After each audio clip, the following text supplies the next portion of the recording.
Vatican का pope America गया हुआ है। हवाई जहाज से उतरने के पहले उसके मित्रों ने उसे कहा, एक बात ध्यान रखना,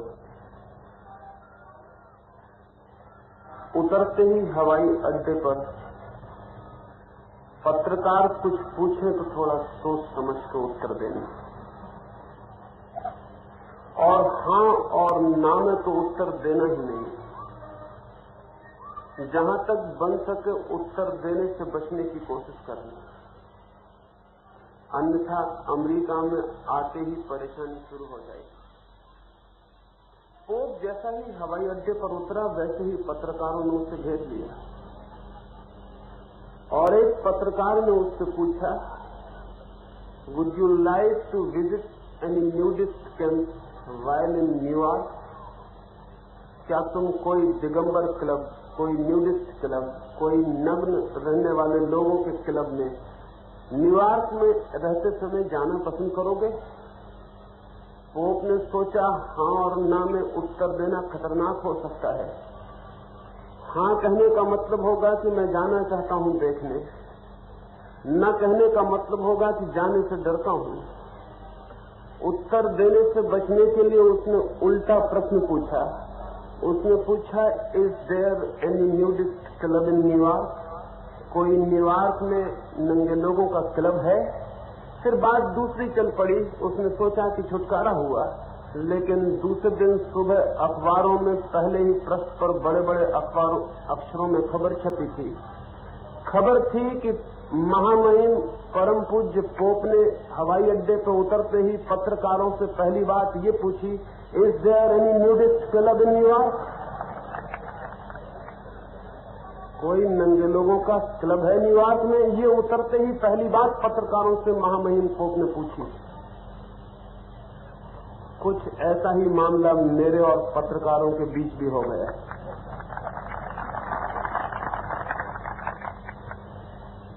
लेकिन मेरे संबंध में और पत्रकारों के बीच में और पोप और पत्रकारों के बीच हुई बात में थोड़ा फर्क है। एक तो फर्क यह है कि मैंने हां और ना में उत्तर दिए। मैं कोई राजनीतिज्ञ नहीं हूं कि उत्तरों से बचने की कोशिश करूं। घुमाव फिराव से मुझे कोई नाता और संबंध नहीं है। जो बात मुझे ठीक लगे और जैसी लगे वैसा ही कह देने को मैं कर्तव्य समझता हूं। मेरे उत्तरों तक तो ठीक था, लेकिन उन उत्तरों को इस तरह बिगाड़ के विकृत करके अधूरे प्रसंग के बाहर उपस्थित किया गया। मैं तो यहां नहीं था, पंजाब था। लौटा तो यहां देख के बहुत हैरानी मालूम पड़ी और आश्चर्य मालूम पड़ा कि चीजें इस रंग में भी पेश की जा सकती हैं। लेकिन मित्र तो घबराए हुए थे, मैं खुश हुआ। मैंने कहा, इससे घबराने की बात नहीं। एक लिहाज से पत्रकारों ने बड़ी कृपा की है और भविष्य में भी ऐसी ही कृपा करते रहेंगे तो अच्छा होगा। बहुत लोगों तक खबर पहुंच गई, बात पहुंच गई। कोई फिक्र नहीं कि गलत ढंग से पहुंची, लेकिन वो मुझे सुनने आ सकेंगे तो उन्हें ठीक बात का बोध हो सकेगा। कई बार कुछ लोग जिन बातों को सोचते हैं कि अभिशाप बन जाएंगी, वही बातें वरदान भी बन सकती हैं। मैं राजकोट गया, वहीं से लौटा। आज वहां मित्र बहुत घबराए हुए थे, लेकिन परिणाम यह हुआ कि जहां 10,000 लोग मुझे सुनते थे, वहां 20,000 लोगों ने मुझे सुना। वो समझ के गए और आश्चर्य करते गए कि चीजों को ये रंग और ये रूप भी दिया जा सकता है। जो मैंने बात की थी इन 3 दिनों में, उसी संबंध में पूरी बात मुझे करनी है। मेरी दृष्टि में भारत के दुर्भाग्यों में से एक दुर्भाग्य ये रहा है कि हम अपने महापुरुषों की आलोचना करने में आज तक भी समर्थ नहीं हो पाए। और जो कौम अपने महापुरुषों की आलोचना करने में समर्थ नहीं हो पाती, उस कौम के संबंध में 2 ही बातें कही जा सकती हैं। एक तो ये कि वो अपने महापुरुषों को इस योग्य नहीं समझती कि उनकी आलोचना की जा सके, या अपने महापुरुषों को इतना कमजोर और साधारण समझती है कि आलोचना में वे टिक नहीं सकेंगे। मैं गांधी के संबंध में ये दोनों ही बातें मानने को तैयार नहीं हूं।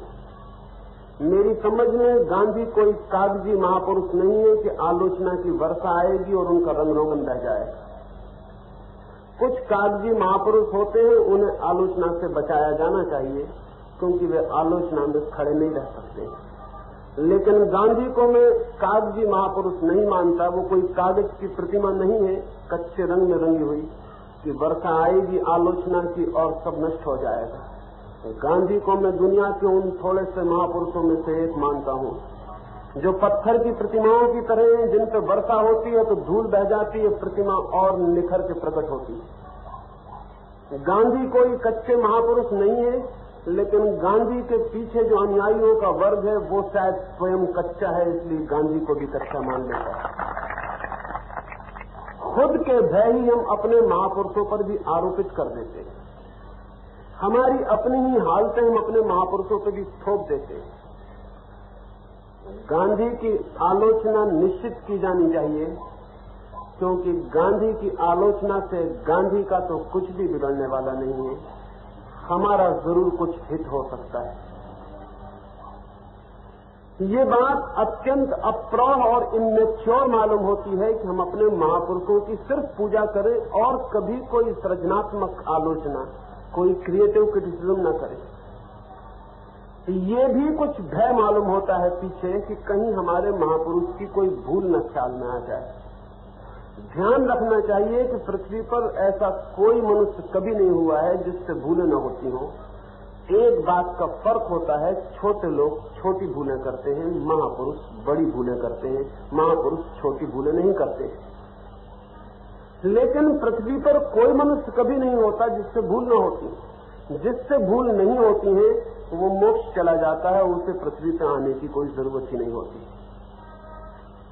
लेकिन हमारे मन में ये घबराहट रहती है कि हमारे महापुरुष की कोई भूल, कोई गलती ख्याल में न आ जाए। इसलिए पूजा करो, प्रार्थना करो, उपासना करो, लेकिन विचार कभी मत करना, क्योंकि ध्यान रहे जैसे ही विचार शुरू होगा आलोचना प्रारंभ होती है। बिना आलोचना के विचार कभी होता ही नहीं। पूजा हो सकती है, स्तुति हो सकती है, प्रशंसा हो सकती है, लेकिन वो विचार नहीं है।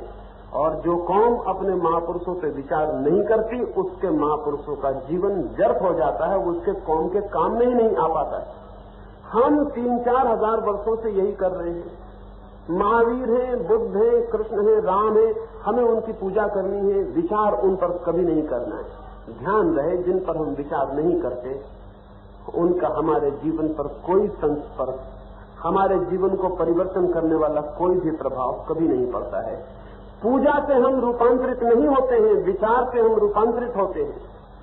और पूजा हो सकता है सिर्फ हमारी तरकीब हो महापुरुषों से बच जाने की, और मुझे तो ऐसा ही लगता है कि जिससे हम बचना चाहते हैं उसी को भगवान बना के मंदिर में बिठा देते हैं, फिर हमारी झंझट समाप्त हो जाती है। कभी 2 फूल चढ़ा आते हैं, कभी माला पहना आते हैं, कभी स्तुति कर लेते हैं, कभी जन्मदिन मना लेते हैं, और हमसे उसका फिर कोई संबंध नहीं रह जाता। जिस महापुरुष को हमें व्यर्थ करना हो उसकी हमने तरकीब निकाल ली है कि हम उसकी पूजा करेंगे, स्तुति करेंगे, लेकिन उस पर विचार नहीं करेंगे, क्योंकि विचार करने का परिणाम एक ही हो सकता है कि विचार करने से वो हमें इस योग्य मालूम पड़े कि हम अपने जीवन को बदलें। लेकिन हम बहुत होशियार हैं, ये देश बहुत होशियार है अपने आप को धोखा देने में। ये देश सोचता है कि हम महावीर की पूजा करते हैं तो हम बड़ा भारी काम कर रहे हैं, कि हम बुद्ध की पूजा करते हैं तो शायद बुद्ध पर कोई उपकार कर रहे हैं, या गांधी की पूजा शुरू की है तो गांधी पर हमारा कोई अनुग्रह हो रहा है। इस भ्रांति में रहने की जरूरत नहीं है। महापुरुष पूजा के लिए न पैदा होते हैं, न उनकी पूजा की कोई लालसा है, और जिसके मन में पूजा की लालसा हो वो और कुछ भी हो, महापुरुष नहीं हो सकता है। महापुरुष का उपयोग ये है कि वह हमारे जीवन में, हमारे खून में, हमारे विचार में, हमारी प्रतिभा में प्रविष्ट हो सके। और हमारी प्रतिभा में किसी को द्वार तभी मिलता है जब हम विचार करते हैं, आलोचना करते हैं, खोजबीन करते हैं, अन्वेषण करते हैं, तब प्रवेश मिलता है हमारी प्रतिभा के भीतर। हमारे सारे महापुरुष भारत की प्रतिभा के बाहर खड़े हुए, मंदिरों में बंद, भारत के प्राणों में उनका कोई प्रवेश नहीं हो सका है। मैं नहीं चाहता हूं कि पुराने महापुरुषों की तरह गांधी जैसा अद्भुत व्यक्ति भी व्यर्थ हो जाए, इसलिए मैं चाहता हूं कि गांधी पर जितनी सतेज आलोचना और विचार हो सके उतना ही सौभाग्य मानना चाहिए। लेकिन वो जो गांधी के पीछे चलने वाले गांधीवादियों का तबका है, वो इस बात से बहुत घबराता है। वो क्यों घबराता है? वो इसलिए घबराता है कि उसे डर है कि गांधी की आलोचना अंततः गांधीवादी की आलोचना बन सकती। उसका भय ये नहीं है कि गांधी की आलोचना से उसको कोई परेशानी होने वाली, उसका भय ये है कि गांधी के आड़ में वो खुद छिपा हुआ है और गांधी की आलोचना कहीं उसकी आलोचना न बन जाए। इसलिए वो गांधी की आलोचना और विचार करने से बचना चाहता है। वो कहता है पूजा के थाल चलाओ और गांधी को भगवान बना लो। मैं भगवान से एक ही प्रार्थना करता हूं कि कृपा करना, गांधी को भगवान मत बनने देना, क्योंकि जितने लोग हमारे पहले भगवान बन गए हैं वो भगवान बनते ही व्यर्थ हो गए। समाज और देश के लिए उनका कोई उपयोग नहीं रह गया। गांधी एक अद्भुत व्यक्ति है। शायद पृथ्वी पर 2-4 लोग ही उस कोटि के पैदा हुए, लेकिन पीछे चलने वाले लोग हमेशा महापुरुष की हत्या करने की कोशिश करते हैं। वो हत्या उनको भगवान बना के की जाती है। जिस आदमी को भी भगवान बना दिया उसकी आदमी की तरह हत्या हो गई, भगवान की तरह स्थापना हो गई, आदमी की तरह हत्या हो गई। और हम आदमियों से ही प्रभावित हो सकते हैं और आदमियों के साथ ही हम जी सकते हैं और आगे चल सकते हैं। गांधी के साथ फिर वही शरारत शुरू हो गई जो हमने राम, कृष्ण, बुद्ध और महावीर के साथ की। लेकिन हम अतीत की भूलों से कुछ सीखते भी मालूम नहीं पड़ते। मैं चाहता हूं कि गांधी को हम मनुष्य ही बनाए रखें ताकि वे हमारी मनुष्यता के काम आ सकें, हम उन पर निरंतर विचार कर सकें, सोच सकें और आगे बढ़ सकें। इस ख्याल से मैंने उनकी कुछ आलोचना की थी। मुझे अनेक पत्र पहुंचे कि जो व्यक्ति मर चुका है उसकी आलोचना हमें नहीं करनी चाहिए। मैंने उन पत्रों के उत्तर में लिखा कि शायद तुम्हें पता नहीं है कि गांधी उन लोगों में से नहीं है जो इतनी आसानी से मर जाएं। गोडसे ने जो भूल की थी वही गांधीवादी भी भूल करते हैं। गोडसे ने भूल की थी कि गोली मार देंगे, इस आदमी का शरीर मर जाएगा तो ये गांधी मर जाएगा। गांधीवादी भी समझते हैं कि शरीर गिर गया गांधी का तो गांधी मर गए, अब उनकी आलोचना नहीं करनी चाहिए। ये बात ठीक है, छोटे मोटे लोगों के बाबत वो मर जाएं तो हमें उनकी प्रशंसा ही करनी चाहिए, क्योंकि मरे हुए आदमी की क्या आलोचना करनी है। बुरा आदमी भी गांव में मर जाता है तो भी उसकी कब्र तो लोग कहते हैं कि बड़ा अच्छा आदमी था। छोटे आदमियों के साथ ये ठीक है कि उनके विचारों के पास क्या है जो उनके मरने के बाद बच रहेगा, लेकिन गांधी जैसे महापुरुषों के साथ ये अन्याय है कि हम समझें कि वो मर गए। मैं गांधी को, उनके प्रभाव को अभी जिंदा मानता हूं और उनके साथ एक जिंदा आदमी का व्यवहार करना चाहता हूं, एक मरे आदमी का नहीं। लेकिन गांधीवादी कहते हैं कि वो मर गए, अब उनकी बात नहीं करनी चाहिए। शायद आपने सुना हो कि सुकरात की जिस दिन मौत हुई उसे जहर दिया गया। जहर देने के पहले उसके मित्र उसके पास गए और उसके एक शिष्य क्रेटो ने उससे पूछा कि सांझ आपको जहर दे दिया जाएगा तो आप हमें बता दें कि हम दफनाएंगे किस तरह, आपको किस विधि से, किस मार्ग से, गड़ाएं, जलाएं, क्या करें, आप रास्ता बता दें वैसा हम करें। पता है सुकरात हंसने लगा और उसने क्रेटो से कहा, पागल, जो मेरे दुश्मन समझते हैं कि मुझे जहर दे के मार डालेंगे, वही तुम समझते हो कि शरीर के मरने से मैं मर जाऊंगा और तुम मेरे दफनाने का विचार करने लगे हो। मैं तुम्हें कहता हूं क्रेटो कि तुम सब मर जाओगे, तुम सब दफना दिए जाओगे, तब भी मैं जिंदा रहूंगा। आज 2500 साल हो गए, सुकरात अभी जिंदा है। क्रेटो का नाम सिर्फ हमें इसीलिए याद है कि सुकरात ने वो नाम लिया। क्रेटो कभी का मर चुका, वो साथी मर चुके जिन्होंने सोचा होगा हम सुकरात को दफना रहे, लेकिन सुकरात जिंदा है। महान व्यक्ति का एक ही अर्थ होता है कि वो शरीर के पार उठ गया, अब शरीर के मिटने से उसके मिटने की कोई संभावना नहीं है। मैं गांधी को एक जिंदा आदमी मान के व्यवहार करना चाहता हूं और मुझे लगता है कि अभी गांधी को वे भयभीत है कि कोई आलोचना न की जाए। और मैंने आलोचना क्या की है? मेरी आलोचना गांधी के विरोध नहीं है, गांधी के विरोध में नहीं है, लेकिन गांधीवाद के विरोध में है। और मेरी दृष्टि है कि सच बात तो यह है कि गांधीवाद जैसी कोई चीज गांधी की कल्पना में थी ही नहीं। गांधी नहीं मानते थे कि उनका कोई वाद है, मानते थे कि जो उनके अंतर्दृष्टि को ठीक मालूम पड़ता है वो प्रयोग करते चले जाते हैं। उनका कोई सिस्टम, कोई रेखाबद्ध वाद नहीं।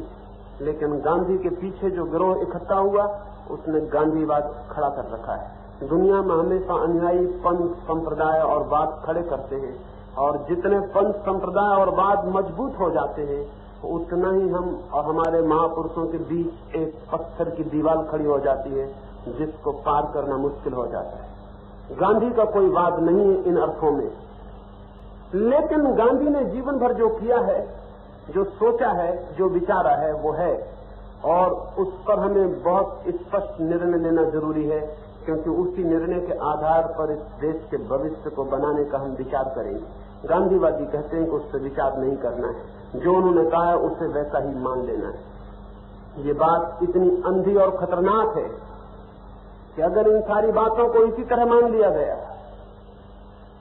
तो गांधी की आत्मा भी आकाश में कहीं होएगी तो रोएगी, क्योंकि गांधी खुद अपनी जिंदगी में हर वर्ष अपनी पिछली भूलों को स्वीकार करते रहे और मानते रहे कि जो भूलें हो गई उन्हें छोड़ देना है। अगर गांधी जिंदा होते तो इन 20 वर्षों में उन्होंने बहुत सी भूलें स्वीकार की होती, लेकिन गांधीवादी कहता है कि अब हमें कोई भूल पर ध्यान नहीं देना है, जो कहा गया है उसे चुपचाप मान लेना है। ये अंधापन बहुत महंगा साबित होगा। बुद्ध और महावीर को अंधा मान लेने से, अंधेपन से मान लेने से उतना नुकसान नहीं हो सकता, क्योंकि बुद्ध और महावीर ने व्यक्तिगत मनुष्य की आत्म उत्कर्ष की बात की है। हिंदुस्तान में एक पहले धार्मिक व्यक्ति थे गांधी, जिन्होंने सामाजिक उत्कर्ष का भी विचार किया है। बुद्ध और महावीर को मान लेने से एक एक व्यक्ति भटक सकता है, गांधी को अंधेपन से मान लेने से पूरे समाज का भविष्य भटक सकता है, पूरा देश भटक सकता है। इसलिए गांधी पर विचार कर लेना बहुत जरूरी है। गांधी एक अर्थों में अनूठे हैं भारत के इतिहास में। भारत के धार्मिक व्यक्ति ने कभी भी समाज, राजनीति और जीवन के संबंध में सीधी कोई रुचि नहीं ली। भारत का महापुरुष सदा से पलायनवादी रहा है, उसने पीठ कर ली है समाज की तरफ, उसने मोक्ष की खोज की है, समाधि की खोज की है, सत्य की खोज की है, लेकिन समाज और इस जीवन का भी कोई मूल्य है ये उसने कभी स्वीकार नहीं किया। गांधी पहले हिम्मतवर आदमी थे जिन्होंने धार्मिक होते हुए समाज की तरफ मुंह नहीं मोड़ा, वो समाज के बीच में खड़े रहे और जिंदगी के साथ और जिंदगी को उठाने की उन्होंने कोशिश की। ये पहला धार्मिक आदमी था जो जीवन विरोधी नहीं था, जिसका जीवन के प्रति स्वीकार का भाव था। स्वाभाविक पहले आदमी से बड़ी भूलें होनी संभव, पायोनियर हमेशा भूलें करता है। वो पहले आदमी थे, एक नई दिशा में प्रयोग कर रहे थे, और अगर हम उनको अंधे होकर मान लेंगे तो हम बहुत खतरनाक रास्तों पर जा सकते हैं। जो बातें मैंने आलोचना की है उनमें से कुछ एक दो सूत्रों पर आज और फिर आने वाले दिनों में बात करूंगा। मेरी दृष्टि में भारत की बहुत प्राचीन समय से कुछ बुनियादी भूलों में एक भूल ये रही है कि हमने दरिद्रता को एक तरह की महिमा, एक तरह का गौरव, एक तरह का ग्लोरिफिकेशन किया है। हम दरिद्रता को एक तरह का सम्मान देते रहे। हमने एक फिलॉसफी विकसित की है जिसको फिलॉसफी ऑफ पॉवर्टी कहा जा सकता है, दरिद्रता का एक दर्शन विकसित किया है। हमने ये स्वीकार कर रखा है 5000 वर्षों से कि दरिद्र होना भी कोई बड़े गौरव की बात है, और उसके साथ ही धन, संपदा, समृद्धि, इनकी एक निंदा, इनका एक बहिष्कार भी हमारे मन में रहा है। परिग्रह का एक विरोध, अपरिग्रह की एक स्थापना, समृद्धि, विस्तार, इसका विरोध, संकोच, दरिद्रता, इसकी स्वीकृति हमारे खून में प्रविष्ट हो गई है। मैं कहना चाहता हूं कि ये इस विचार का परिणाम है कि भारत 5000 वर्षों की लंबी सभ्यता के बाद भी दरिद्र है और समृद्ध नहीं हो पाया है। इस विचार का यह अंतिम परिणाम है। गांधी ने जाने अनजाने पुनः इसी दरिद्रता के दर्शन को फिर से सहारा दे दिया। गांधी ने फिर दरिद्र को दरिद्र नारायण कह दिया। दरिद्र नारायण नहीं है, दरिद्रता पाप है, दरिद्रता रोग है, उसे घृणा करनी है, उसे नष्ट करना है। दरिद्र को अगर हम पवित्र और भगवान और इस तरह की बातें करेंगे और दरिद्रता को महिमावंत करेंगे तो हम दरिद्रता को नष्ट नहीं कर सकते हैं, हम दरिद्रता को बनाए ही रखेंगे। हम दरिद्रता पर दया कर सकेंगे, सेवा कर सकेंगे दरिद्र की, लेकिन दरिद्र को मिटा नहीं सकेंगे। दरिद्र की सेवा की जरूरत नहीं है, दरिद्र के गुणगान की जरूरत नहीं है, दरिद्र को दया की जरूरत नहीं है। दरिद्र को पृथ्वी से समाप्त करना है, दरिद्र को नष्ट करना है, दरिद्र को नहीं बचने देना। दरिद्रता के साथ एक महामारी का व्यवहार करना है, प्लेग और हैजा और मलेरिया के साथ हम जो व्यवहार करते हैं वो दरिद्रता के साथ व्यवहार करना है। लेकिन हिंदुस्तान की जो परंपरा है दरिद्रता की और त्याग की, गांधी के मन पर उसका प्रभाव है, सारे मुल्क के मन पर उसका प्रभाव है। हमने जाने अनजाने हमारे अचेतन में अनकॉन्शियस तक ये बात प्रविष्ट हो गई है कि दरिद्रता को कुछ गौरव है। ये बहुत ही खतरनाक दृष्टि है, ये बहुत ही आत्मघाती दृष्टि है, क्योंकि जब हम दरिद्रता को इस भांति स्वीकार करते हैं, सम्मान देते हैं और दरिद्रता में संतोष कर लेने को एक धार्मिक गुण मानते हैं, तो फिर समाज समृद्ध कैसे होगा, समाज संपत्ति पैदा कैसे करेगा। हम भी इसी पृथ्वी पर हैं, दूसरे देश भी इसी पृथ्वी पर हैं। हम पीछे इतिहास में उनसे कहीं ज्यादा समृद्ध थे जो आज हमें भीख दे रहे हैं। हम कहीं ज्यादा खुशहाल थे, आज हमें भीख मांगनी पड़ेगी। अगर हमने अपने आज तक के जीवन को जीने की फिलसफी और व्यवस्था को रूपांतरित नहीं किया तो हम आगे भी यही करते चले जाएंगे जो हमने पीछे किया है। संपत्ति आसमान से पैदा नहीं होती है, संपत्ति श्रम से पैदा होती है। श्रम आकस्मिक नहीं होता, श्रम विचार से जन्म लेता है। और अगर हमारे विचार में संपदा का विरोध है तो हम न श्रम करेंगे न हम संपदा पैदा करेंगे। ये जो भारत एकदम श्रम शून्य मालूम पड़ता है, सुस्त कायल अलाल मालूम पड़ता है, लेजी मालूम पड़ता है, ये लेजीनेस, ये सुस्ती, ये काम न करने की प्रवृत्ति, ये प्रवृत्ति उस विचार से पैदा होती है जो दरिद्रता में संतोष मानने की शिक्षा देता है। और ये भी ध्यान रहे कि बुद्ध और महावीर जैसे लोग राज्य घरों को छोड़कर दरिद्र हो गए। हिंदुस्तान में जैनियों के 24 तीर्थंकर राजाओं के लड़के थे, बुद्ध राजा के लड़के थे, रामकृष्ण राजाओं के लड़के थे। हिंदुस्तान के ये सारे तीर्थंकर और अवतार राजपुत्र थे।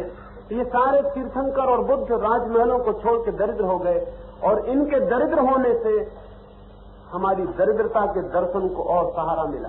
लेकिन एक बात ध्यान रहे, अमीर आदमी का दरिद्र होना एक बात ही दूसरी है और दरिद्र का दरिद्रता में संतुष्ट हो जाना बात दूसरी है। इन दोनों बातों में बुनियादी फर्क है। अमीर आदमी जब दरिद्र होता है तब वो अमीरी को जान के दरिद्र होता है। अमीरी व्यर्थ हो गई इसलिए दरिद्र होता है। उसकी दरिद्रता और उस आदमी की दरिद्रता जिसने कभी अमीरी नहीं जानी, भरपेट भोजन नहीं जाना, कपड़े नहीं जाने, इन दोनों की दरिद्रता में कोई भी संबंध नहीं। सच बात तो यह है कि अमीर जब दरिद्र होता है तो दरिद्रता भी एक आनंद मालूम होती है, क्योंकि दरिद्रता भी एक स्वतंत्रता मालूम होती है। गरीब आदमी जब दरिद्रता में संतोष कर लेता है तो वो संतोष सिर्फ दुख को छिपाने का और सांत्वना का एक उपाय होता है। हिंदुस्तान के सारे बड़े शिक्षक राजघरानों से आए, वे राजघरानों से ऊब गए थे, वे संपत्ति से ऊब गए थे, परेशान हो गए थे। संपत्ति की अपनी परेशानियां हैं, दरिद्रता की अपनी परेशानी है, भिखमंगे की अपनी परेशानी है, राजघर की अपनी परेशानी है। वे अपनी परेशानियों से पीड़ित हो गए थे, वे धन से घिरे हुए परेशान हो गए थे, वे स्त्रियों और सुख के बीच ऊब गए थे, उन्हें बदलाहट चाहिए थी। उन्होंने वो सब छोड़ के सड़क पर नग्न खड़े हो गए। उन्हें उस नग्नता में बहुत स्वतंत्रता मालूम हुई हो, उन्हें उस नग्नता में एक अद्भुत मुक्ति मालूम हुई हो। वो मालूम हो सकती है, लेकिन वो हमेशा तभी मालूम होती है जब कोई समृद्धि को लात मार के दरिद्र बनता है। वो दरिद्रता समृद्धि के आगे का कदम है, समृद्धि के पहले का कदम नहीं। वो दरिद्रता भी एक अर्थ में समृद्धि की लग्जरी है, वो दरिद्रता भी समृद्धि का अंतिम विलास है, वो उसको भी लात मारने का मजा है। वो सुख गरीब आदमी नहीं उठा सकता। लेकिन हिंदुस्तान के बड़े शिक्षक जब दरिद्र हुए, उन्होंने धन छोड़ा तो दरिद्र को लगा कि जिस चीज को छोड़ ही देना पड़ता है उसे पाने की जरूरत क्या है। और उसे पता नहीं कि वो दरिद्र महावीर की दरिद्रता का मजा नहीं लूट पाएगा। महावीर की दरिद्रता बुनियादी रूप से, क्वालिटेटिवली, गुणात्मक रूप से भिन्न है। मैं अमृतसर था, एक सन्यासी मित्र एक घटना सुना रहे थे। वो घटना सुना रहे थे कि अमृतसर से एक ट्रेन जा रही थी हरिद्वार की तरफ। मेला है हरिद्वार में, हजारों लोग ट्रेन में भर रहे हैं। हर एक आदमी अमृतसर की स्टेशन पे यही चिल्ला रहा है कि चलो गाड़ी के अंदर भीतर बैठो, जल्दी भीतर चले जाओ, सामान रखो। एक आदमी के पास भीड़ इकट्ठी है और वो आदमी ये कह रहा है कि मैं गाड़ी में बैठूं तो जरूर, लेकिन अमृतसर पे बैठता हूं, हरिद्वार में उतरना पड़ेगा ना। जब उतरना ही पड़ेगा तो गाड़ी में बैठने की जरूरत क्या है? वो आदमी ये दलील दे रहा है कि जब उतरना ही पड़ेगा गाड़ी से तो फिर गाड़ी में बैठे ही क्यों? जब उतरना ही है तो उतरे ही रहे। मित्रों ने जबरदस्ती धक्के दिए और कहा ये तर्क समझाने का समय नहीं है, अंदर बैठ जाओ, फिर तुम्हें समझाएंगे, गाड़ी जाने के करीब है। जबरदस्ती उस आदमी को भीतर ले गया, लेकिन वो आदमी यही चिल्लाता रहा कि जब उतरना ही है तो बैठने की जरूरत क्या है। फिर हरिद्वार आ गया, फिर सारी गाड़ी में दूसरी आवाज आने लगी कि उतरो, सामान उतारो, नीचे उतरो, जल्दी उतरो, कहीं गाड़ी न छूट जाए। वो मित्र उसको फिर समझा रहे हैं कि नीचे उतरो। वो कहता है कि जब चढ़ी गए तब उतरना क्या? पहले ही मैंने कहा था कि चढ़ाओ मत अगर उतरना हो। अब जब चढ़ी गए तो चढ़ी गए, अब उतरना क्या? उसे जबरदस्ती नीचे उतारा है। वो व्यक्ति तर्क तो ठीक दे रहा है। ये बात सच कि अमृतसर से जाना है हरिद्वार तो गाड़ी पे चढ़ना भी होगा और उतरना भी होगा। और जो सोचता है कि जब उतरना ही है कभी जाकर तो चढ़ना ही क्या, वो फिर अमृतसर पर ही रह जाएगा, हरिद्वार नहीं पहुंच सकता। और अगर हरिद्वार पर पहुंच कर उसने ये जिद की कि जब चढ़ी गए तब उतरना ही क्या, तब भी वो हरिद्वार नहीं पहुंच पाएगा। दोनों हालत में हरिद्वार चूक जाएगा। मेरी अपनी दृष्टि ये है कि समृद्धि की एक यात्रा है जीवन में। निश्चित ही एक दिन समृद्धि छोड़ देने जैसी हो जाती है, लेकिन वो समृद्धि की यात्रा से ही होती है। और दरिद्र आदमी अगर ये सोचे कि जब महावीर और बुद्ध जैसे लोग छोड़ के आ रहे हैं तो फिर मुझे परेशान होने की क्या जरूरत है, तो वो ध्यान रखे उसकी दरिद्रता अमृतसर की दरिद्रता होगी, हरिद्वार की नहीं। हिंदुस्तान के इन धनी शिक्षकों के कारण, ये बात बड़ी अजीब पैराडॉक्सिकल, धनी शिक्षकों के कारण हिंदुस्तान दरिद्रता के दर्शन को विकसित कर लिया और दरिद्र ने अपनी दरिद्रता स्वीकार कर ली। जब उसने देखा कि राजमहलों को लोग छोड़ के आ रहे हैं तो फिर ठीक है, मुझे और राजमहलों की तरफ जाने का सवाल क्या है। और जब एक बार दरिद्रता स्वीकृत हो जाती है तो संपत्ति को उत्पादन करने का प्रश्न ही समाप्त हो जाता है। ये देश इसलिए गरीब। काउंट के स्टर्लिंग हिंदुस्तान से लौटा तो उसने अपनी डायरी में एक वाक्य लिखा, मैं पढ़ रहा था तो बहुत हैरान हुआ। मुझे लगा कि कोई छापेखाने की भूल होनी चाहिए। उसने एक वाक्य लिखा कि मैं हिंदुस्तान गया, वहां से लौटा हूं तो एक अजीब नतीजा लेके आया हूं। वो नतीजा ये, India is a rich land where poor people live. Hindustan एक धनी देश है जहां गरीब लोग रहते। मैं बहुत हैरान हुआ कि ये वाक्य कैसा हुआ। अगर धनी देश है तो गरीब लोग कैसे रहते होंगे, और अगर गरीब लोग रहते हैं धनी देश कैसे? कोई छापे की भूल है शायद। लेकिन आगे पढ़ने को मुझे पता चला कि वो मजाक कर रहा है। वो ये कह रहा है कि देश तो बहुत धनी है लेकिन रहने वाले मूढ़ हैं, वे गरीब बने हुए हैं। देश तो बहुत धन पैदा कर सकता है लेकिन रहने वालों की जीवन दृष्टि दरिद्र रहने की है, इसलिए वे संपत्ति पैदा नहीं कर पाते। हिंदुस्तान की दरिद्रता नहीं मिटेगी जब तक हम संपत्ति के प्रति भी एक स्वस्थ रुख लेने को राजी न हो। हमारा संपत्ति के प्रति अत्यंत अस्वस्थ, रुग्ण, अनहेल्दी रुख है। तो एक तरफ तो यह है कि हम संपत्ति का विरोध करते हैं और दूसरी तरफ भीतर संपत्ति की लालसा भी करते हैं, क्योंकि दरिद्रता के भीतर ये असंभव है कि आप सच में संतुष्ट हो जाएं। कैसे संतुष्ट हो सकते हैं? जबरदस्ती ठोक के अपने ऊपर संतोष के कपड़े पहन लेंगे, लेकिन संतोष हो कैसे सकते हैं? भीतर असंतोष की आग जलती ही रहेगी। इसलिए ऊपर से कहेंगे कुछ मतलब नहीं है हमें, हम तो संतुष्ट हैं, और भीतर लालसा, ईर्षा और लोभ वो सब काम करते रहेंगे। मैं एक फकीर के पास, एक सन्यासी के पास यहीं बंबई में कोई 5-7 साल पहले मिलने गया। एक मुनि है, बहुत उनके शिष्य हैं, बहुत लोग वहां इकट्ठे हो गए। मैं मिलने आया हूं, कुछ बात होगी। उन मुनि ने मुझे एक गीत सुनाया। गुजराती में वो गीत उन्होंने बनाया था, उसका अर्थ मुझे समझाया। सुनने वाले बैठ के सिर हिलाने लगे और कहने लगे वाह वाह। मैं बहुत हैरान हुआ, क्योंकि उस गीत का मतलब ये था कि सन्यासी उस गीत में ये कहते हैं कि तुम अपने राजमहल में खुश हो रहो, हम अपनी धूल में भी आनंद में। तुम स्वर्ण के सिंहासन पर बैठे हो, बैठो, हमें तुम्हारे स्वर्ण के सिंहासन से कोई भी मतलब नहीं। हम लात मारते हैं स्वर्ण के सिंहासन पर, हम तो अपनी धूल में ही मस्त हैं, हम तो फकीर। इस तरह का भाव पूरा गीत कह के वो मुझसे पूछने लगे कैसा लगा। मैंने कहा कि मैं बहुत हैरान हुआ। मैं इसलिए हैरान हुआ कि अगर आपको राजमहलों से कोई मतलब नहीं, अगर आपको स्वर्ण सिंहासनों से कोई मतलब नहीं, तो उनकी याद क्यों आती, उनके गीत क्यों लिखते हैं? मैंने किसी सम्राट को कभी ऐसा गीत लिखते नहीं देखा, नहीं सुना कि उसने कहा हो कि हम अपने स्वर्ण सिंहासन पर ही ठीक है, हमें तुम्हारी धूल से कुछ भी नहीं लेना, तुम रहो मजे में, हम उपेक्षा करते हैं, हमें कोई फिक्र नहीं। कोई सम्राट ऐसा नहीं कहता। लेकिन ये फकीर निरंतर ये बात कहते हैं कि हमें स्वर्ण सिंहासन से कोई मतलब नहीं। मतलब नहीं है तो ये गीत क्या बताते हैं? ये मतलब बताते हैं। मतलब बहुत गहरा है और भीतरी। स्वर्ण सिंहासन मन को खींचता है, संतोष से मन को रोका हुआ है। संतोष से जो मन को रोकता है और स्वर्ण सिंहासन के भीतर लालता है, वो स्वर्ण सिंहासन को गाली देना शुरू कर देगा ताकि संतोष करने में सुविधा मिले। हिंदुस्तान, पूरा का पूरा हिंदुस्तान भौतिकवाद को गालियां देता है। वो आदमी भौतिकवादी है, पश्चिम मटेरियलिस्ट है। जितना तुम भौतिकवाद को गालियां देते हो, उतना तुम खबर लाते हो कि तुम्हारे प्राणों में भौतिकवाद की आकांक्षा है। मन के नियम बहुत अजीब। एक आदमी अगर अपनी स्त्री को छोड़ के जंगल में भाग जाए और सन्यासी हो जाए और उसका मन स्त्री से मुक्त न हुआ हो, तो वो घूम फिर के यही कहता रहेगा, कामनी कांचन से सावधान, स्त्री से बचना, स्त्री नरक का द्वार है। वो किसी और से नहीं कह रहा, जोर जोर से अपने से कह रहा है। वो भीतर स्त्री खींच रही है, आकर्षण निमंत्रण दे रही है।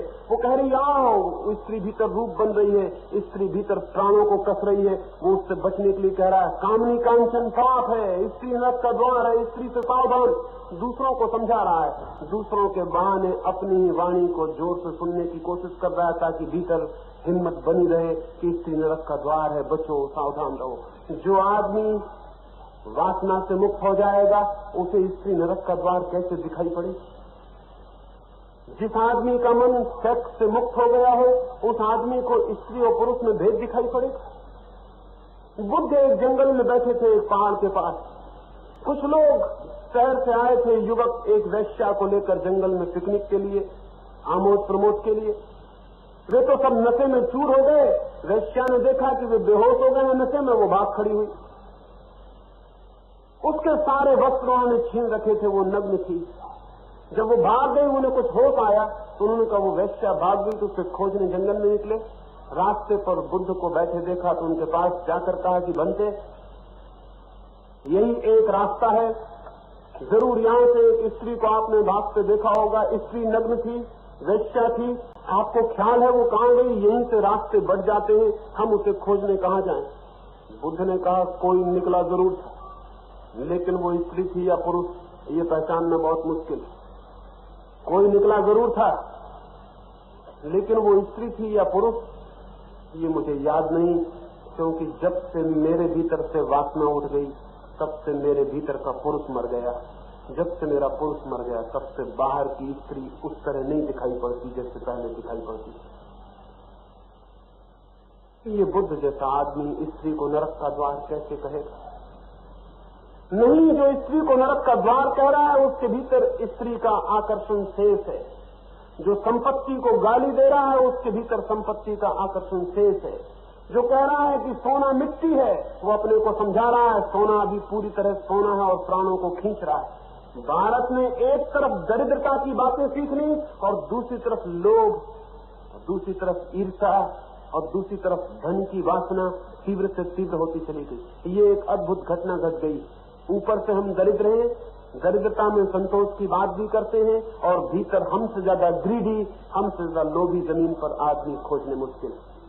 मैं एक घर में ठहरता था। उस घर के ऊपर कुछ पश्चिम के लोग, दो परिवार रहते थे।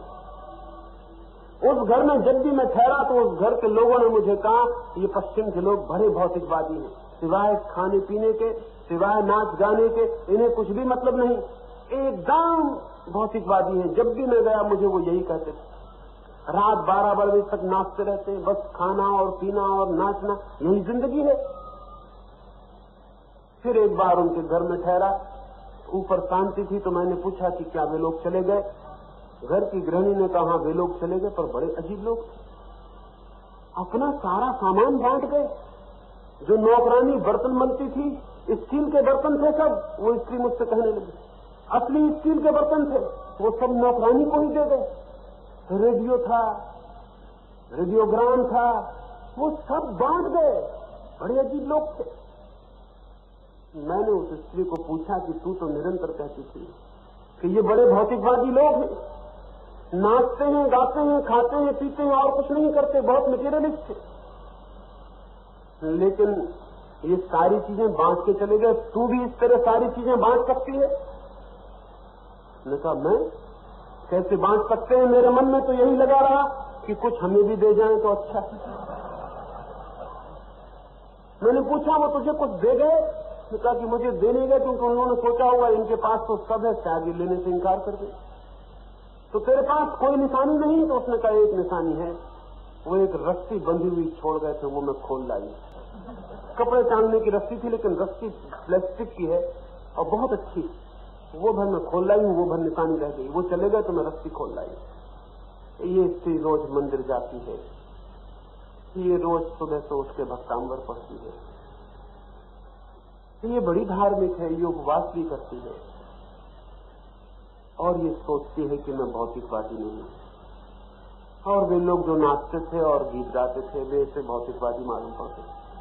वे ऐसे भौतिकवादी क्यों मालूम पड़ते थे? इसके भीतर भी नाचना, गीत गाना और संपत्ति का मोह है। वो ऐसे खींचता है कि काश ये सब उसके पास भी होता, ये सब वो भी करती, लेकिन नहीं, संतोष रखना है, इन सब बातों में नहीं पड़ना है, ये बातें बहुत बुरी हैं। इसलिए गाली देती है, निंदा करती है, कंडेम करती है, अपने मन को समझा लेती है और पीछे से एक रस्सी भी खोल कर ले आती। अध्यात्मवादी है। एक अमेरिकन यात्री की मैं किताब पढ़ता था, वो दिल्ली के स्टेशन पर उतरा, स्टेशन पर उतरा है और एक सरदार ने आकर उसका हाथ पकड़ लिया और कहा कि मैं आपका भविष्य बताऊंगा। उसने कहा लेकिन मुझे भविष्य पूछना नहीं, हम अपना भविष्य खुद बनाते हैं, भविष्य कहीं है ये हम मानते नहीं। पर सरदार जी ने तो बताना ही शुरू कर दिया।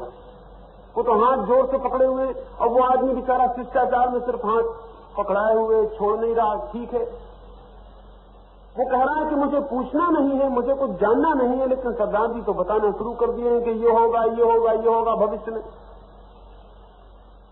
फिर उस आदमी ने कहा मुझे जाने दीजिए। तो सरदार जी ने कहा मेरी फीस, मेरे 2 रुपए फीस के हो गए।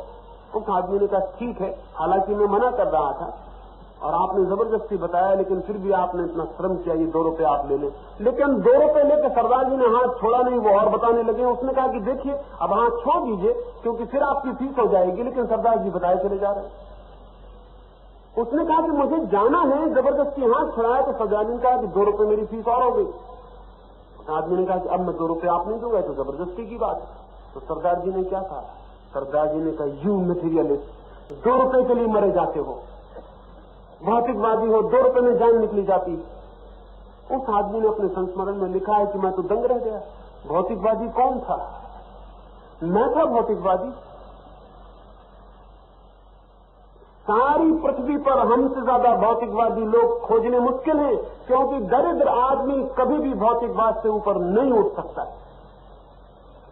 दरिद्र आदमी कभी भी भौतिकवाद से ऊपर नहीं उठ सकता।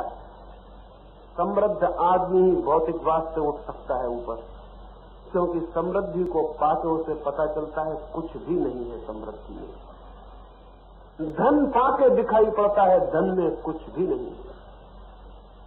और जिस दिन धन निसार दिखाई पड़ता है, असार दिखाई पड़ता है, उस दिन भौतिकवाद के आदमी ऊपर उठता है। संपत्ति का एक ही बड़े से बड़ा मूल्य है कि संपत्ति से आदमी संपत्ति से मुक्त हो जाता है। धन का एक ही आध्यात्मिक मूल्य है कि धन के उपलब्ध होने से आदमी धन से मुक्त हो सकता है। निर्धन आदमी धन से कभी मुक्त नहीं हो पाता है, धनी आदमी धन से मुक्त हो सकता है। ये देश दरिद्रता को स्वीकार करने के कारण धनी नहीं हो पाया, धनी नहीं हो पाने के कारण धन से मुक्त नहीं हो पाया। लेकिन हम छोटी बातें अपने ऊपर थोपे चले जाते हैं और बिल्कुल ही जीवन और मन के विपरीत काम किए चले जाते हैं। ऊपर से कुछ भीतर से कुछ हुए चले जाते हैं। सारा व्यक्तित्व पाखंड हो गया है, सारा व्यक्तित्व धोखा हो गया है।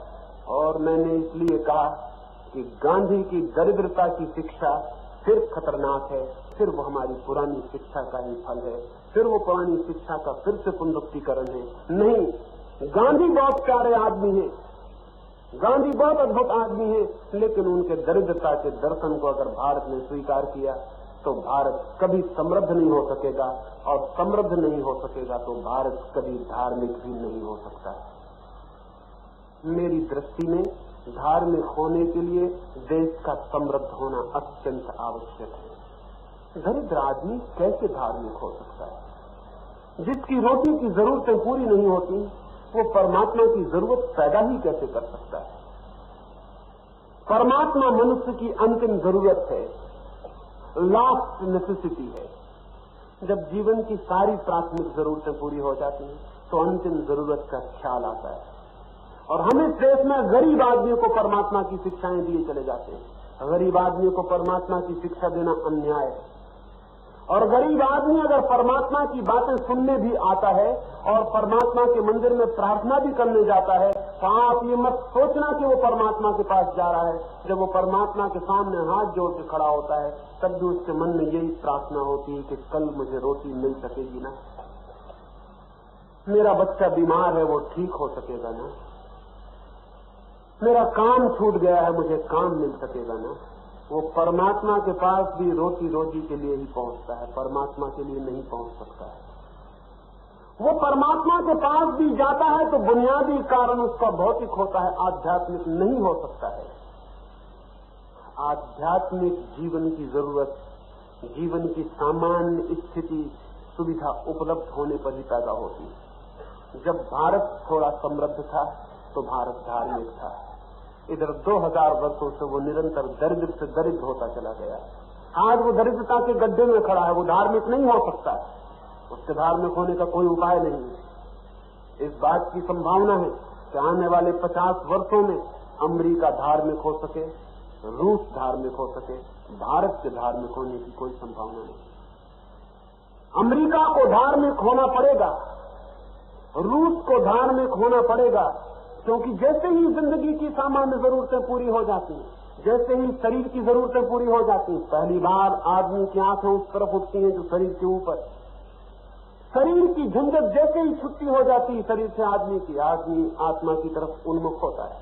शायद आपने कभी ख्याल भी न किया हो, पैर में एक छोटा सा कांटा गड़ जाए तो सारे प्राण उसी कांटे के आसपास घूमने लगते हैं। सिर में थोड़ा सा दर्द हो तो आत्मा वगैरह सब भूल जाती है, बस सिर का दर्द ही रह जाता है। जहां पीड़ा होती है प्राण वहीं अटक जाते हैं। भूखे पेट के प्राण पेट के आसपास ही अटके रहते हैं, उससे ऊपर नहीं उठ सकते। लेकिन हम एक बहुत मूढ़तापूर्ण, बहुत एब्सर्ड जीवन दर्शन को पकड़े हुए बैठे हैं। मैं मानता हूं कि समृद्ध आदमी किसी दिन दरिद्र हो सकता है, स्वेच्छा से, वॉलंटरी, तो लेकिन स्वेच्छा से दरिद्रता बात ही और है। वो बात वैसी ही है। मैं एक आश्रम में गया, उस आश्रम में उपवास करवाते हैं वो महीने महीने, 2-2 महीने, 3-3 महीने के, और एक महीने के उपवास करने के 500-500 रुपये महीने का खर्च पड़ जाता है। 500 रुपये महीने का खर्च 1 महीना उपवास करने का। महीने का उपवास बड़ा महंगा है, इससे तो पेट भरना भी सस्ता पड़ता है। फिर वहां जो लोग उपवास करने वाले थे वो बड़े ही आनंद से कहते थे कि 20 दिन कर लिए, 25 दिन कर लिए, 30 दिन हो गए, मेरे 40 दिन हो गए। मैं तो बहुत हैरान हुआ। मैं बिहार भी गया, वहां अकाल में भूखे मरते हुए लोग थे, किसी को 4 दिन से रोटी नहीं मिली थी, उसका चेहरा भी मैंने देखा, और 40 दिन इसने उपवास किया था, इसका चेहरा भी मैंने देखा। इन दोनों में जमीन आसमान का फर्क मालूम पड़ा। वो 4 दिन भूखा रहा था, वो इतना दीनहीन मालूम हो रहा था। ये जो 40 दिन उपवास किया था, ये एक ऐसी आध्यात्मिक गरिमा से भरा हुआ था। बड़ी अजीब बात है। फर्क क्या हुआ? ये उपवास है, वो भूख है। ये उपवास वे लोग करते हैं जो ज्यादा खा गए हैं और ज्यादा खा रहे हैं। भूखे आदमी को कभी खाने को नहीं मिला। भूख और उपवास में फर्क, महावीर की दरिद्रता में और सड़क पर भीख मांगने वाले की दरिद्रता में भी उतना ही फर्क है। ज्यादा खाने वाले के लिए उपवास भी एक आनंद हो सकता है, भूख से मरने वाले के लिए उपवास कैसे आनंद हो सकता है? क्वालिटेटिव फर्क है, गुणात्मक फर्क है। और हिंदुस्तान 5000 वर्ष से इस गलत जीवन दृष्टिकोण के नीचे जी रहा है कि हमें दरिद्रता में संतोष कर लेना। गांधी जी फिर पुनः उसी बात को दोहराते, और उसी बात को दोहराने के कारण उन्होंने जो उपकरण बताए हैं, चरखा, तकली, वे उपकरण भारत को दरिद्र रखने के उपकरण सिद्ध होंगे। वे भारत को समृद्ध नहीं बना सकते। समृद्धि पैदा होती है टेक्नोलॉजी से, समृद्धि पैदा होती है विज्ञान से, तकनीक से, समृद्धि पैदा होती है यंत्र से। चरखा और तकली से समृद्धि कैसे पैदा हो सकती है? चरखा और तकली कोई 10,000 पुराने वर्ष के साधन है, 10,000 वर्ष पहले के साधन है। अगर दुनिया को 10,000 वर्ष पुरानी दरिद्रता में ले जाना है, दुख में ले जाना है, तो चरखे तकली को प्रतीक बनाओ, अन्यथा चरखे तकली से मुक्त होने की जरूरत है। मैं ये नहीं कहता कि गांव में जिन्हें कुछ भी काम नहीं मिल रहा वो चरखा न काटे। मैं ये भी नहीं कहता कि जिन्हें खादी पहनने का शौक हो वो खादी न पहने। मैं कहता ये हूं कि ये भारत के विकास के प्रतीक न बन जाएं, ये हमारे जीवन के देखने के दृष्टिकोण के सिंबल्स न हो। गांधी ने उन्हें सिंबल बना दिया है। हमें ऐसा लगने लगा है कि नहीं, बड़े टेक्निक की कोई जरूरत नहीं है, बड़ी टेक्नोलॉजी की कोई जरूरत नहीं है, बड़े यंत्रों की कोई जरूरत नहीं है, सेंट्रलाइजेशन की, केंद्रीकरण की कोई जरूरत नहीं है, औद्योगिकरण की, इंडस्ट्रियलाइजेशन की कोई जरूरत नहीं है। हमें ऐसा लगने लगा कि एक एक आदमी अपना साबुन बना ले, अपना कपड़ा बना ले, अपनी खेती में काम कर ले, स्वावलंबी हो जाए, बस इसकी जरूरत है। ये खतरनाक बातें हैं। अगर आदमी को हमें इस ढांचे पर ले जाने की कोशिश किए तो आदमी का जीवन स्तर पशु के स्तर पर गिर जाने का कोई रास्ता नहीं होगा। आदमी का जो इतना जीवन स्तर ऊपर उठा है वो तकनीक का परिणाम है। और जिस दिन सारी मनुष्य जाति का जीवन स्तर इतना ऊंचा उठ जाएगा जितना जीवन स्तर बुद्ध और महावीर का ऊंचा रहा होगा, तो मैं आपसे कहता हूं पृथ्वी पर करोड़ों बुद्ध और महावीर एक साथ पैदा हो सकते हैं। यह आकस्मिक नहीं है कि राजघरानों से इतने बड़े सन्यासी पैदा हुए। इतने बड़े सन्यासी राजघरानों से ही पैदा हो सकते हैं, क्योंकि राजघरानों में ही संपत्ति की और शरीर की व्यर्थता का पहला अनुभव होता है और आंखें उस तरफ उठती हैं जहां जीवन की और गहरी सच्चाइयां हैं, जहां और बियॉन्ड और दूर और अतीत और ऊपर के शिखर हैं। उन तक आंख तभी उठती हैं जब जीवन की नीचे से पृथ्वी शांत सुविधापूर्ण हो जाती है। तो मैं मानता हूं कि चरखा और तकली को अगर हम प्रतीक मान लेते हैं और अपनी आर्थिक जीवन व्यवस्था का केंद्र बना लेते हैं, और अगर हम ये स्वीकार कर लेते हैं कि विकेंद्रीकरण करना है, बड़े उद्योग से बचना है, बड़ी टेक्नोलॉजी और बड़ी साइंस को नहीं आने देना है, तो हम बहुत घातक स्थिति में पहुंच जा सकते हैं। हम दरिद्र हैं हमेशा से, हम और भी दरिद्र हो सकते हैं। सारी दुनिया समृद्ध होती चली जाएगी, उसके किनारे हम एक दरिद्रता का हिस्सा बन जाएंगे। आज भी हमारी हालत वैसी ही है जैसे किसी करोड़पति के भवन के सामने कोई भिखमंगा खड़ा हो। आज भी हमारी हालत दुनिया के राष्ट्रों के मुकाबले एक भिखमंगे राष्ट्र की हालत है। यह हालत रोज बदतर होती चली जाएगी। एक तरफ तकनीक का उपयोग मत करना, केंद्रीकरण की भावना को रोकना, तोड़ना, दूसरी तरफ बिल्कुल हाथ से चलने वाले साधन जो आदिम है उनका उपयोग करना, और तीसरी तरफ बच्चों को पैदा करते चले जाना। 20-25 वर्ष में ये मुल्क अपने हाथ से अपनी सुसाइड कर लेगा, आत्महत्या कर लेगा। गांधी जी कहते हैं कि संतत नियमन के पक्ष में भी वो नहीं, वो कहते हैं कि वर्क कंट्रोल के पक्ष में भी वो नहीं, वो कहते हैं ब्रह्मचर्य से नियमन होना चाहिए। ब्रह्मचर्य से कितने लोगों ने कब नियमन किया है, कितने लोग नियमन कर सकते हैं, कितने लोग करेंगे, और हम प्रतीक्षा कब तक करेंगे। लेकिन गांधी कहते हैं कि नहीं, कृत्रिम उपाय का हमको उपयोग नहीं करना है। बर्थ कंट्रोल के साधन कृत्रिम है, आर्टिफिशियल है, उनका उपयोग नहीं करना है। गांधी की ये बातें अवैज्ञानिक है, गांधी भले आदमी है, इससे ये मतलब नहीं होता कि गांधी जो भी कहेंगे वो वैज्ञानिक होगा। कई बार बड़े गलत आदमी बड़ी ठीक बातें कहते हैं, कई बार बड़े ठीक आदमी बड़ी गलत बातें कहते हैं। और सच तो ये है कि गलत बातें हम तभी स्वीकार कर पाते हैं जब बहुत भले आदमी उनको कहते हैं। अगर चरखे और खादी की बात किसी और ने कही होती गांधी के अलावा, हिंदुस्तान कभी मानने की फिक्र नहीं करता। वो गांधी इतने अद्भुत आदमी है कि वो कुछ भी कहेंगे तो हमें लगता है इतना बड़ा व्यक्ति, इतना महिमावान व्यक्ति, इतना ऊर्जस्वी, वो जो भी कहता है ठीक कहता होगा। अगर हम मार्क्स के व्यक्तिगत जिंदगी को देखें तो मार्क्स की व्यक्तिगत जिंदगी में कुछ भी नहीं है जिसको उदात्त कहा जा सके, ऊंचा कहा जा सके। सुबह से सांझ तक सिगरेट पी रहा है, शराब पी रहा है। जिंदगी में कुछ ऐसी ऊंची बात नहीं है, जिंदगी में कोई ऐसा बड़ा भारी प्रभाव नहीं है। नौकरानी से गलत संबंध है, नाजायज लड़का पैदा हो गया मार्क्स को। मार्क्स की जिंदगी में कुछ भी नहीं, छोटी सी बात में क्रोध से भर जाता है, बहुत इगोइस्ट है, बहुत ईर्ष्यालु है।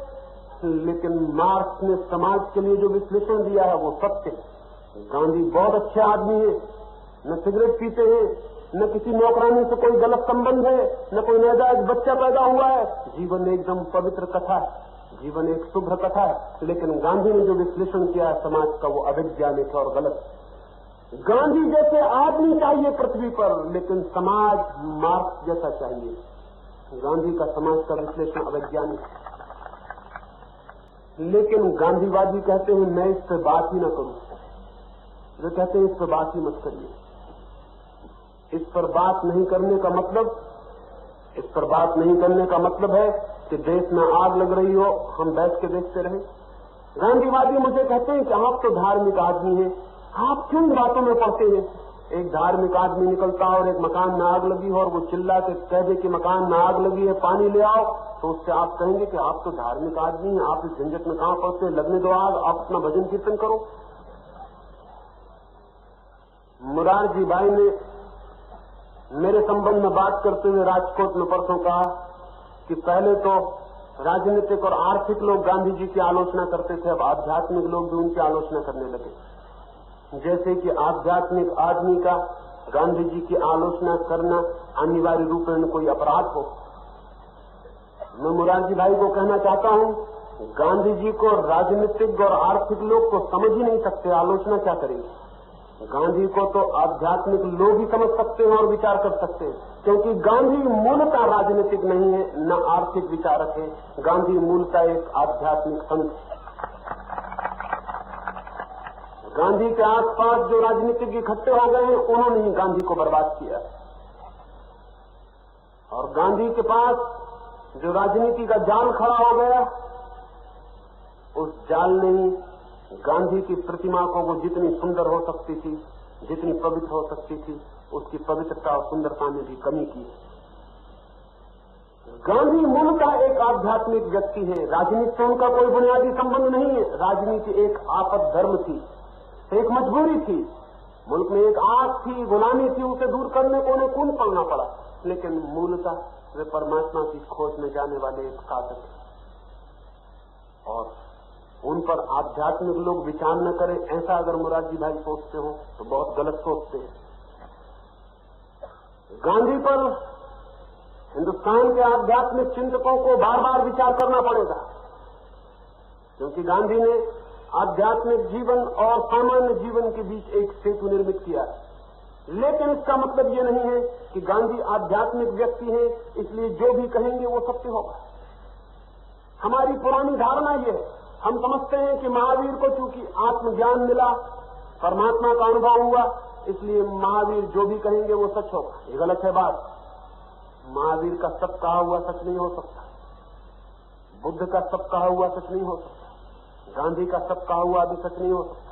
बल्कि ये भी हो सकता है कि गांधी से बहुत कम हैसियत का कोई विचारक किसी दिशा में जो बात कहे, चाहे उसके पास व्यक्तित्व हो चाहे न हो, वो भी सच हो सकता है। यही मैंने कहा कि मार्क्स गांधी के मुकाबले कोई भी व्यक्तित्व नहीं है मार्क्स का, लेकिन मार्क्स के समाज का जो विश्लेषण है वो गांधी से श्रेष्ठ है, सही है, सच्चा है, वैज्ञानिक है।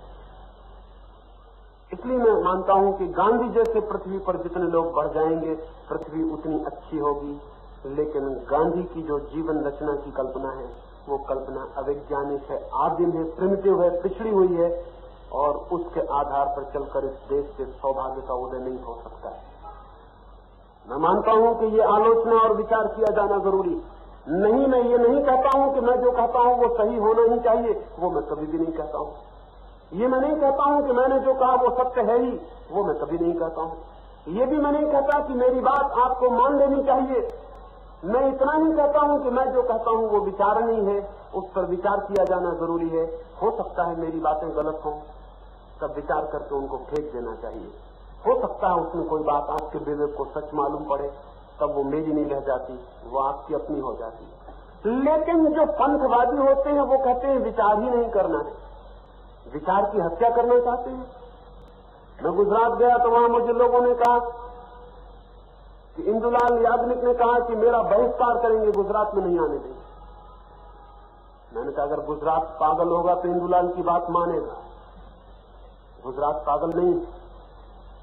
बहिष्कार करेंगे मेरा, अगर मैं गांधी के ऊपर कुछ विचार करूंगा तो बहिष्कार किया जाएगा। तो अगर गांधी की आत्मा कहीं भी होगी तो इंदुलाल याग्निक को देख कर रो रही होगी कि ये मेरे गांधीवादी हैं, इन्हीं लोगों के लिए मैंने लड़ाई लड़ी, इन्हीं के लिए जीवन कुर्बान किया, इन्हीं के लिए बर्बाद हुआ। गांधीवादी को अगर थोड़ी भी समझ हो तो मुझे तो उसे गांव-गांव बुला के ले जाना चाहिए कि मैं गांधी के बाबत बात करूं और गांधी के बाबत विचार को पैदा करूं। लेकिन वो कहता है कि नहीं, अखबार में मेरी खबर नहीं छपनी चाहिए, मेरी सभा नहीं होनी चाहिए। राजकोट में जितने मैदान गांधीवादियों के हाथ में थे उन्होंने कहा कि नहीं, यहां हम सभा नहीं होने देंगे। स्कूल उनके हाथ में, सभा नहीं होने देंगे, उनके हाथ में तो सभी कुछ।